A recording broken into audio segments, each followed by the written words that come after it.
আসসালামু আলাইকুম। আজকের ভিডিওতে আমরা শিখব ভালো অভ্যাস এবং খারাপ অভ্যাস নিয়ে।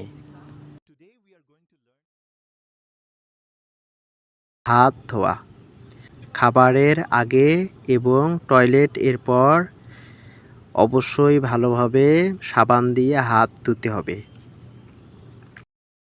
গোসল করা প্রতিদিন নিয়মিত গোসল করতে হবে।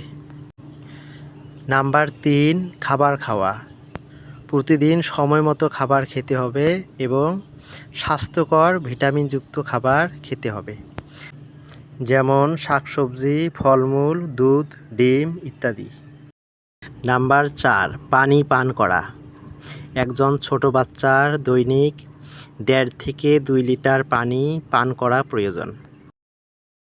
নাম্বার ৫, খেলাধুলা করা সুস্বাস্থ্য এবং শারীরিক বৃদ্ধির জন্য নিয়মিত খেলাধুলা করা প্রয়োজন। নাম্বার ৬, ঘুমানো। নাম্বার ৭, পড়াশোনা করা এবং নাম্বার ৮, বড়দের সম্মান করা। নাম্বার ১, খুব বেশি মোবাইল বা টিভি দেখা।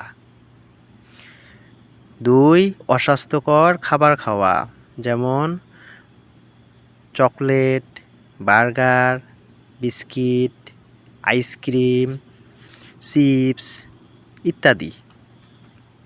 নাম্বার ৩, নাক পিকিং করা বা নাক ফোস্টানো। নাম্বার ৪, দাঁত দিয়ে নখ কাটা। নাম্বার ৫, মিথ্যা কথা বলা। নাম্বার ৬, খুব বেশি জেদ বা রাগ করা।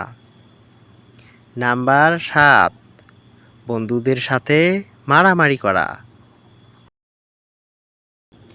এসব খারাপ অভ্যাস অবশ্যই বর্জন করতে হবে এবং ভালো অভ্যাসগুলো নিয়মিত পালন করতে হবে।